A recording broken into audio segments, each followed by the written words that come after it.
Eden গার্ডেন্সে ভারতীয় team প্রথম test ম্যাচে হারার পর থেকে পিচ নিয়ে কন্ট্রোভার্সি, পিচ নিয়ে সমালোচনা আর শেষই হচ্ছে না।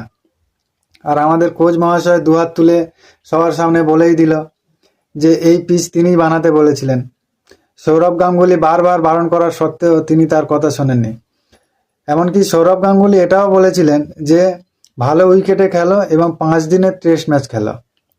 তার কথার তো কোনো গুরুত্বই করেনি। নিজের ইচ্ছা মতো পিচ বানিয়েছে, স্পিন ট্যাকিং পিচ বানিয়েছে। স্পিন ট্যাকিং পিচ বানাও ঠিক আছে, কিন্তু আমাদের ব্যাটারদেরও তো ট্যাকিং পিচে খেলার মতো প্র্যাকটিস করাতে হবে নাকি? আফ্রিকাকে ফাঁদে ফেলানো যে পিচ বানিয়েছে সেই ফাঁদে নিজেরাই পড়ে গেছে। গৌতম গম্ভীর ভেবেই নিয়েছে যে ভারতীয় টেস্ট টিমটাকে তিনি যতক্ষণ না শেষ করছেন ততক্ষণ তিনি শান্ত হবেন না। দুদিন পরে তো ওনাকে তো গ্রিনিজ বুকে নাম তুলে দেবে, কারণ ঘরের মাটিতে 6টা টেস্টের মধ্যে 4টে ম্যাচ হার।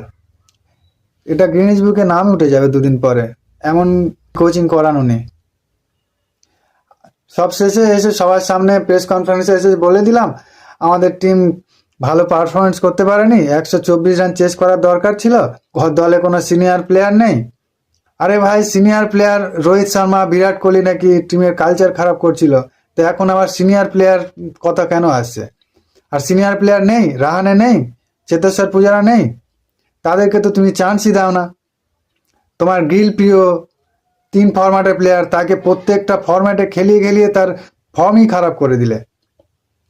কোথায় কিছু নেই, হঠাৎ করে টি20তে ভাইস ক্যাপ্টেন, ওডিআইতে ক্যাপ্টেন, টেস্ট টিমে ক্যাপ্টেন। রোহিত শর্মা বিরাট কোহলিকে সরিয়ে দিল টেস্ট টিম থেকে, আর এখন এসে বলছে আমাদের টিম আনএক্সপিরিয়েন্স, দলে অত অভিজ্ঞ প্লেয়ার নেই। আরে ভাই, টিম আপনি বানাচ্ছেন, সিলেকশন আপনারাই করছেন, আর এখন বলছেন দলে অভিজ্ঞ প্লেয়ার নেই। প্লেয়ারদের আপনি খেলাবেন না। সরফরাজ খানকে আপনি ওয়াটার বয় হিসাবে কাজে লাগালেন, অভিমন্যু ঈশ্বরনকে আপনি ওয়াটার বয় হিসাবে কাজে লাগালেন, ঋতুরাজ গায়কোয়াড়কে তো কোনোদিন চান্সই দিলেন না, শ্রেয়াস আয়ারকে তো টেস্ট টিমে রাখলেনই না। 2024 সালে আপনি কি বলেছিলেন? 2024 সালে আপনি বলেছিলেন যে আমরা এমন টিম বানাতে চাই, এমন টেস্ট টিম বানাতে চাই যে প্রয়োজনে 400 রানও একদিনে করে দেবে, আবার প্রয়োজনে 3 দিন 4 দিন ব্যাট করেও ম্যাচ ড্র করতে পারবে। তো এখন কি হলো? এখন কি হলো ভাই? 124 রানই চেস হচ্ছে না। তাই স্পিন বোলিং ট্র্যাক বানিয়ে নিজেদেরকে ফাঁদে ফেলার কোনো মানে আছে? আর যদি ট্র্যাকিং পিচই বানাবে, তো স্পিন ট্র্যাকিং পিচে আমাদের ব্যাটারদের তো সেই রকম প্রশিক্ষণ দিতে হবে নাকি? সেই রকম তো প্র্যাকটিস করাতে হবে, কারণ কোচ তো আপনি। ভাই, বিসিসিআই এর কাছে একটাই